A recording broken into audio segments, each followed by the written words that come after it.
Hello friends, welcome to my channel simple creation by Anita Singh. आज हम सीखेंगे चूड़ीदार पजामे की ड्राफ्टिंग।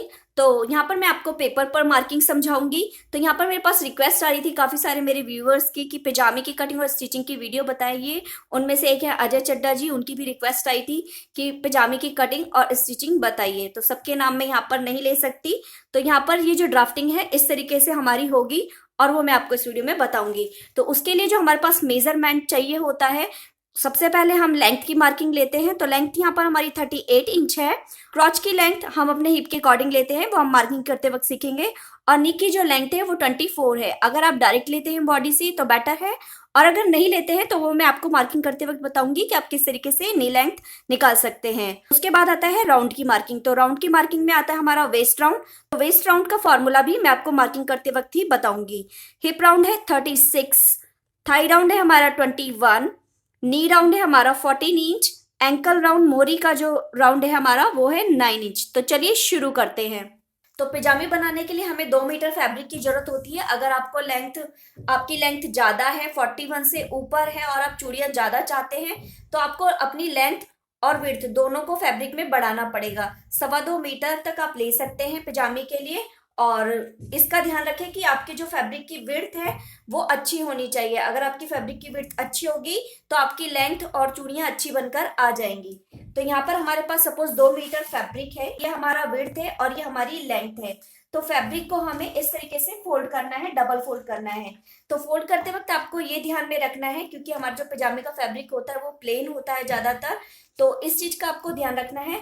मार्किंग आप पहले कर लें कि आपका फ्रंट साइड कौन सा है और रॉन्ग साइड कौन सा है। तो इस तरीके से सपोज हम यहाँ पर कर लेते हैं, ये हमारा राइट साइड है। तो इस तरह से हमें इसे डबल फोल्ड कर लेना है और ये जो फोल्डेड साइड है उसको हमें इस तरीके से रखना है अपनी अपोजिट साइड। तो इस तरीके से फैब्रिक रखने के बाद ये जो ओपन साइड है यहाँ से हमें इस तरीके से पकड़ना है, और ये जो हमारी स्ट्रेट साइड है इससे हमें इस तरीके से अच्छे से इसको मिला लेना है। तो इस तरीके से ये हमारा ओरेप साइड बनकर आ जाएगा। यहाँ से ये हमारा लेंथ वाला मार्क होगा पजामे का, इसको हम इस तरीके से अपनी साइड में कर लेंगे। तो यहाँ से ये हमारा 4 फोल्ड हो जाएगा। अब हम इस पे पजामे की मार्किंग करेंगे। तो मार्किंग करने से पहले आपको यहाँ पर मैं ये क्लियर कर दूं कि हमारा जो फैब्रिक है, कई बार हमारी विड्थ ज्यादा होती है, लेंथ ज्यादा होती है, तो इस तरीके से हमारा साइड में फैब्रिक बचता है। ये जो ऊपर वाली साइड है यहाँ पर हम अपना वेस्ट का मार्क करते हैं, और ये जो नीचे साइड है, लेफ्ट हैंड साइड है, यहाँ पर हम अपनी मोहरी का मार्क करते हैं, एंकल का मार्क करते हैं। तो ये जो ऊपर वाली साइड है, वेस्ट वाला साइड, यहाँ पर हमारा जॉइंट आता है फैब्रिक में। तो अगर आपका एक साइड नीचे का फैब्रिक ज्यादा है तो आप उसकी कटिंग ना करें, और अगर फैब्रिक कम है तो आप उसकी कटिंग करके इसको इक्वल कर लें, उससे आपको मेजरमेंट में प्रॉब्लम नहीं आएगी। तो सपोज यहाँ पर हमारे पास ये फैब्रिक ज्यादा है, हम इसकी यहाँ पर कटिंग नहीं करेंगे। तो अब हम अपनी मार्किंग स्टार्ट करेंगे। तो मार्किंग स्टार्ट करने के लिए यहाँ पर मैं आपको सेंटीमीटर में बताऊंगी। तो सबसे पहले हम यहाँ पर मोहरी का मार्क लेंगे। मोहरी का मार्क है हमारा 9 इंच। राउंड में 9 इंच का हम हाफ करेंगे तो ये हो जाएगा हमारा 4.5 इंच। ये मेरा 4.5 हो गया, और यहाँ से 1 इंच हम इसको बढ़ा लेंगे। वो 1 इंच हम बढ़ाएंगे अपना एक्स्ट्रा मार्जिन के लिए, और यहाँ नीचे की साइड से हमें 1 इंच बढ़ाना है। जो हम यहाँ पर फोल्डिंग लेते हैं उसके लिए हम इसे यहाँ पर बढ़ा लेंगे।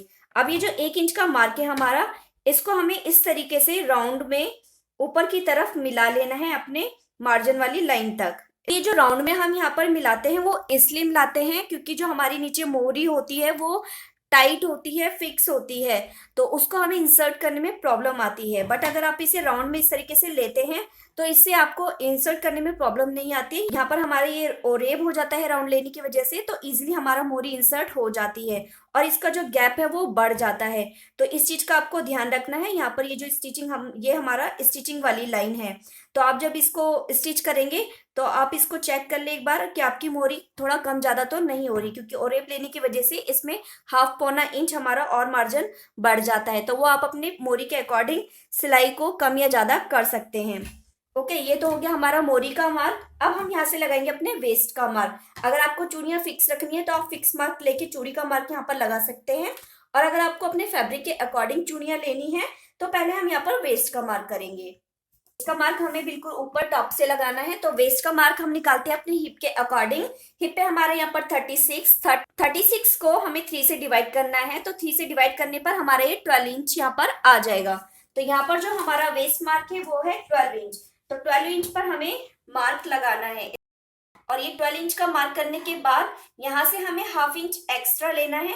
ये हाफ इंच हम अपना स्टिचिंग का मार्जिन लेंगे, जो हम स्टिचिंग करते हैं पट्टी को ज्वाइन करने के लिए साइड में क्रॉच एरिया को, उसका हम यहाँ पर एक्स्ट्रा हाफ इंच या पौना इंच आप ले सकते हैं।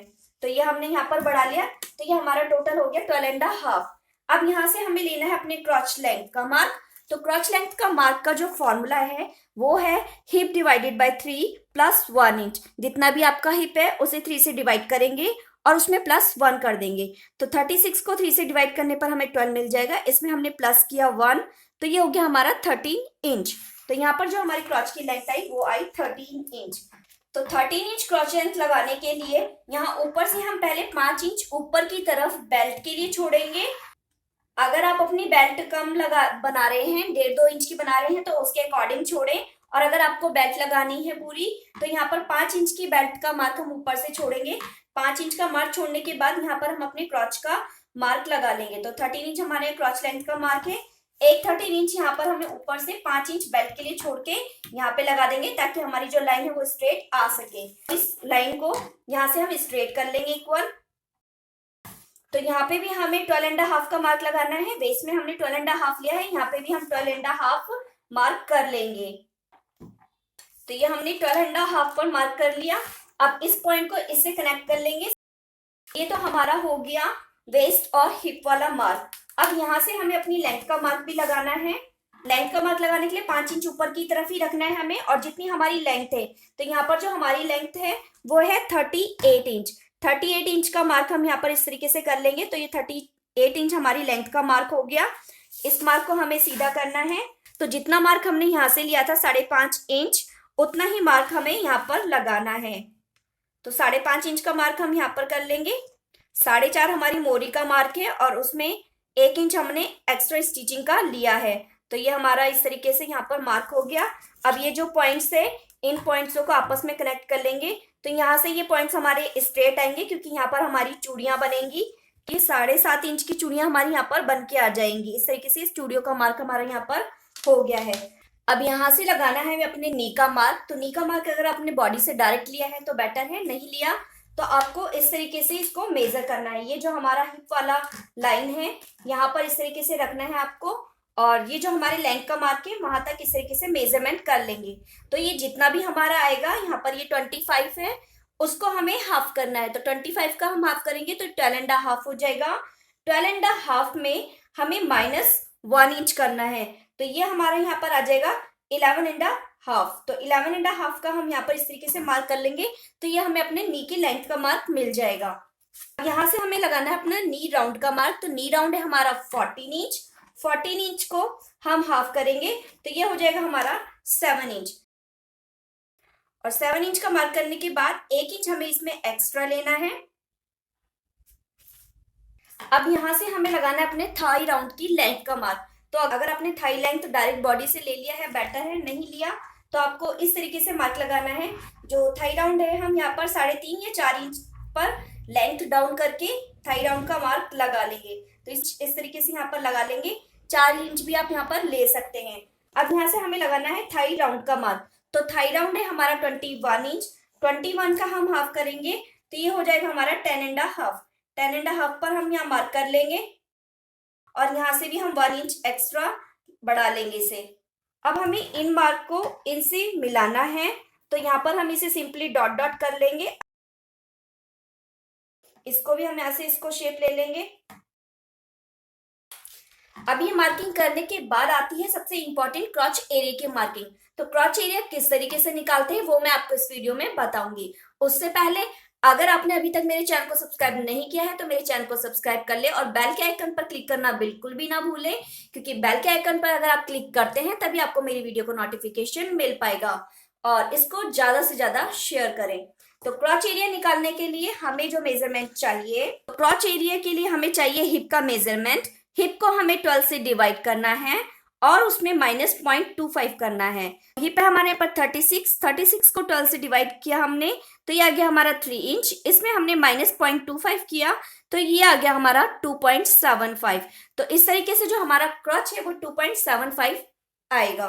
तो जो भी आपका साइज हो, 40 हो, 42 हो, जो भी हो, आपको हिप डिवाइडेड बाय 12 माइनस 0.25 करके अपना क्रॉच एरिया निकाल लेना है। तो यहाँ पर हमारा जो क्रॉच एरिया आया है वो है 2.75। 2.75 पर हम इस तरीके से इसको क्रॉच विड्थ को बढ़ा लेंगे अपने यहाँ पर। तो ये हमने 2.75 बढ़ा लिया है। अभी यहाँ पर हमने हाफ इंच ऑलरेडी स्टिचिंग का ऐड कर लिया है। आप चाहें तो इसे हाफ इंच और एक्स्ट्रा बढ़ा सकते हैं स्टिचिंग के लिए। ठीक है, तो ये हमने ऊपर से हाफ इंच यहाँ बढ़ा लिया था, हाफ इंच हमने यहाँ नीचे से भी बढ़ाया है, हाफ इंच और इसमें ऐड कर लें अगर आपको करना है। अगर नहीं भी करते तो कोई प्रॉब्लम नहीं है।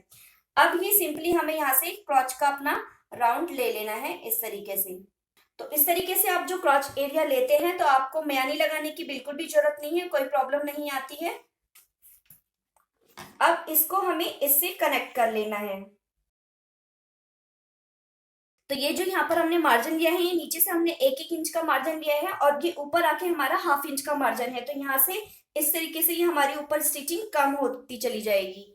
तो यहाँ पर ये जो थाई राउंड है ये हमने फिक्स ले रखी है। अगर आपने थाई राउंड नहीं लिया होता तो आपकी ये जो शेप जा रही है वो इस तरीके से तिरछी यहाँ पर बढ़ जाती। तो ये इस तरीके से थोड़ा गैप हमारा बढ़ के यहाँ पर ऐसे आता।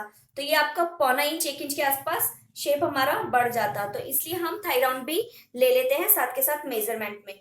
तो ये पजामे की मार्किंग कंप्लीट हो चुकी है। अब हम इसकी कटिंग कर लेंगे। हमारी पजामे की कटिंग यहाँ पर हो चुकी है। अभी आप देख सकते हैं कि ये एक पार्ट तो हमारा पूरा आ गया है, लेकिन ये एक पार्ट हमारा कम है। इसमें हमें जॉइंट लगाना है। इस तरीके से हमें अपने बचे हुए फैब्रिक को रखना है। ऊपर से जो स्ट्रेट वाला साइड है इस तरीके से हमें अंदर की तरफ रखना है और नीचे की तरफ हमें 1 इंच के आसपास एक्स्ट्रा रखना है। तो आप अच्छे से सेट कर लें। नीचे आपका फैब्रिक होना चाहिए क्योंकि हमें स्टिचिंग के लिए मार्जिन चाहिए। अब ये जो हमने इस तरीके से रखा है, यहाँ पर हम पहले मार्किंग कर लेंगे ताकि हमें पता रहे कि यहाँ तक हमारा ये मार्जिन लाइन है। अब यहाँ से हमें अपने वेस्ट का मार्क लगाना है। तो वेस्ट का मार्क हमारा था 12 इंच। 12 में हमने हाफ इंच प्लस किया था। तो इस तरीके से 12.5 पर हमने यहाँ पर ये मार्क लगाना है। तो ये मार्क हमने यहाँ पर लगा लिया और 12.5 ही हमें इसे यहाँ पर करना है और इसको यहाँ से स्ट्रेट कर लेंगे। यहाँ से हमने जो क्रॉच का मार्क अपना बढ़ाया था, क्रॉच विड्थ बढ़ाई थी, वो 2.75 बढ़ाई है। तो 2.75 इस तरीके से क्रॉच विड्थ बढ़ा लेंगे और हाफ इंच इसमें और एक्स्ट्रा ले लेंगे स्टिचिंग का। और अब यहाँ से हम अपना क्रॉच का शेप ले लेंगे। तो ये जो क्रॉच का शेप है हम उसे अपने बैक साइड से मिला लेंगे और इसको इस तरीके से यहाँ पर शेप देके पूरे मार्क को कंप्लीट कर लेंगे। तो ये हमारा हो गया। आप चाहें तो नीचे जो हमारा फैब्रिक है उसके अकॉर्डिंग भी कटिंग कर सकते हैं नीचे से मिलाते हुए। ये यहाँ पर हमारी परफेक्ट क्रॉच की मार्किंग कंप्लीट हो चुकी है। दोनों पार्ट हमारे इक्वल आ गए हैं। अब इसे हम यहाँ बाहर की तरफ निकालेंगे और ये वाला जो लाइन है हमारा, ये जो हमने लाइन खींचा है, यहाँ से एक्स्ट्रा हमें हाफ 0.25 इंच के आसपास एक्स्ट्रा कटिंग कर लेनी है क्योंकि हमें स्टिचिंग के लिए चाहिए। तो इतना हम एक्स्ट्रा इसे कट कर लेंगे और इसे हम अपने फैब्रिक के साथ ज्वाइंट करेंगे। तो ये इस तरीके से हमने जॉइंट वाला पार्ट भी निकाल लिया है। अब हमें बेल्ट निकालना है। बेल्ट निकालने के लिए हमने ये डबल साइड वाला अपना फैब्रिक सपोज ले लिया है और यहाँ से हम पहले अपने लगाते हैं लेंथ वाला मार्क। तो लेंथ हम यहाँ पर 8 इंच रखेंगे। 5 इंच की हमारी बेल्ट थी, 8 इंच का हमें मार्क लगाना है और 8 इंच का मार्क हम एक दूसरी साइड भी लगा लेंगे ताकि हमारी जो लाइन है वो स्ट्रेट आ जाए। अब इसको हमें स्ट्रेट ड्रॉ कर लेना है। यहाँ से हम अपने लगा लेंगे बेल्ट की विड्थ का मार्क। तो बेल्ट की विड्थ हम अपने हिप के अकॉर्डिंग लेंगे। जितना भी हमारा हिप होगा उसका हमें हाफ करना है। तो जो हिप है हमारी 36 है, 36 का हम हाफ करेंगे तो ये 18 इंच आ जाएगा। 18 इंच हमारा विड्थ का मार्क हो गया और इसमें हमें 1 इंच प्लस करना है। अपने जो हम नाड़े के लिए डालते हैं, स्टिचिंग का मार्जिन हमें चाहिए होता है, उसके लिए हमें 1 इंच प्लस करना है। अगर आपकी उसमें ज्वाइंट आ रहा है तो आपको एक्स्ट्रा मार्जिन भी लेना है। अगर ज्वाइंट नहीं है, डायरेक्ट आ रहा है आपके फैब्रिक में, तो आपको इस तरीके से हिप का हाफ करके उसमें 1 इंच प्लस कर देना है। ठीक है, तो ये हमारा बेल्ट का परफेक्ट मार्किंग आ गया है। अगर आपको थोड़ा सा लूज चाहिए तो आप इसमें 1 या 1.5 इंच एक्स्ट्रा इंक्रीज कर सकते हैं, लेकिन उसकी जरूरत नहीं होती क्योंकि हम सलवार में तो एक्स्ट्रा लूजिंग लेते हैं लेकिन बेल्ट में हमें परफेक्ट चाहिए होता है। तो हिप के अकॉर्डिंग लेने के बावजूद भी हमारी बेल्ट काफी लूज रहती है। तो इस तरीके से हमें हिप का हाफ करके मार्क करना है और इसको हम यहाँ से स्ट्रेट कर लेंगे और फैब्रिक की कटिंग कर लेंगे। तो यहाँ पर मेरी ये पिजामे की कंप्लीट मार्किंग हो चुकी है। आई होप आपको मेरा ट्यूटोरियल अच्छा लगा होगा। अपनी नेक्स्ट वीडियो में मैं आपको बताऊंगी कि फैब्रिक पर आप पिजामे की कटिंग किस तरीके से करते हैं। अगर कोई पॉइंट इसमें छूटा होगा तो वो हम फैब्रिक कटिंग में सीखेंगे। तो अभी के लिए थैंक्स, मिलते हैं नेक्स्ट वीडियो में।